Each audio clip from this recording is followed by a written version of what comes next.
তেজগাঁ শিল্পাঞ্চল থানা একজন মাদক ব্যবসায়ীকে ৬৭টা মামলা তার বিরুদ্ধে, তাকে ৬৭ বার আটক করে মাদক সহ তাকে কোর্টে প্রেরণ করা হয়েছে। সে আবার জামিনে চলে আসে। এরপরে আবার চিন্তা করলাম না, তারা এভাবে হবে না, তাহলে অন্যভাবে দেখি। তারা আবার মাদক সহ ধরলাম, তখন তারা মোবাইল কোর্ট করলাম। মোবাইল কোর্টের মাধ্যমে তাকে 2 বছরের সাজা প্রদান করা হয়েছে। সেই ব্যক্তি থেকে 20 দিনের মাথায় আবার সে মহামান্য হাইকোর্ট থেকে সে কিভাবে জামিন করে আবার সে এলাকায় অবস্থান। এই আইনকে সংশোধন করতে হবে। মাদকের মামলার আসামি, মাদক সহ যাকে গ্রেপ্তার করে চালান দেওয়া হবে, তার পক্ষে কোনো উকিল দাঁড়াতে পারবে না। মিনিমাম 2 বছরের মধ্যে তার কোনো জামিনের জন্য আবেদন করতে পারবে না। আইন শৃঙ্খলা বাহিনীর একার পক্ষে মাদক নিয়ন্ত্রণ সম্ভব না। আজকেও আমাদের কমিশনার স্যার এক জায়গাতে মিটিং করেছে, সেখানেই একই কথা বলছেন। অর্থাৎ এই জনসচেতনতা এবং মহল্লা থেকে এইভাবে প্রতিরোধ গড়াই দরকার, এটাই দরকার। এক ভাই কিন্তু এখানে বক্তব্যে বলেছিলেন যে কথাটা, যে আমরা যারা বাড়িওয়ালা আছি, এই বাড়িওয়ালারা কার বাড়িতে ভাড়াটিয়া আছে, কতটা ভাড়াটিয়া আছে, ভাড়াটিয়ার পেশা কি, সে কি কাজ করে। যদি মাদক ব্যবসায়ী হয়ে থাকে, মাদকের সংশ্লিষ্ট হয়ে থাকে, তাকে পুলিশের হাতে দিতে হবে অথবা তাকে এখান থেকে তাড়ায় দিতে হবে। যদি আপনারা সচেতন হন, বিশেষ করে বাড়িওয়ালা যারা, আপনারা প্রত্যেকে এভাবে ওয়াচ করেন যে কার ভাড়াটিয়া মাদক ব্যবসায়ী। এটা করতে পারলে আমি মনে করি যে মাদক দূর করতে পারবেন। পাশাপাশি যে কিশোরগঞ্জের যে বিষয়টা বলতেছেন, এই আপনারা সবাই অবগত যে 5ই আগস্ট পরবর্তী 5ই আগস্টে এই আইন শৃঙ্খলা বাহিনী বিশেষ করে বা সারা বাংলাদেশের যে একটা বিষয় ঘটে গেল, সেখানে আমরা নির্যাতিত, নিষ্পেষিত বা গণরোষের শিকার। তারপরে পুলিশ, বর্ণনা যে বাহিনী আছে, সবাই এখন ঘুরে দাঁড়িয়ে আছে। দেশে একটা নির্বাচন হয়েছে, নির্বাচনের রাজনৈতিক সরকার ক্ষমতায় আসছে, আস্তে আস্তে একটা সবকিছু ডেভেলপ হচ্ছে।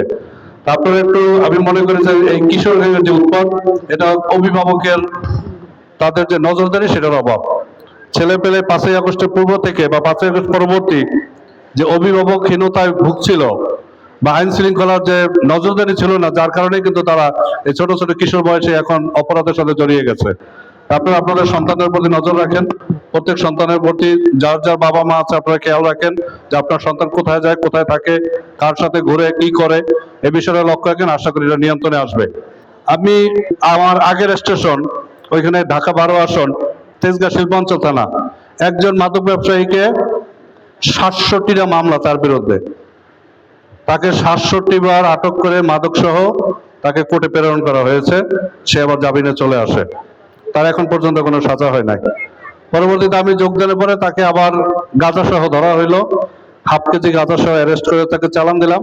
সে 3 দিন পরে আবার এলাকায় চলে আসছে। এরপরে আবার চিন্তা করলাম না, তারা এভাবে হবে না, তাহলে অন্যভাবে দেখি।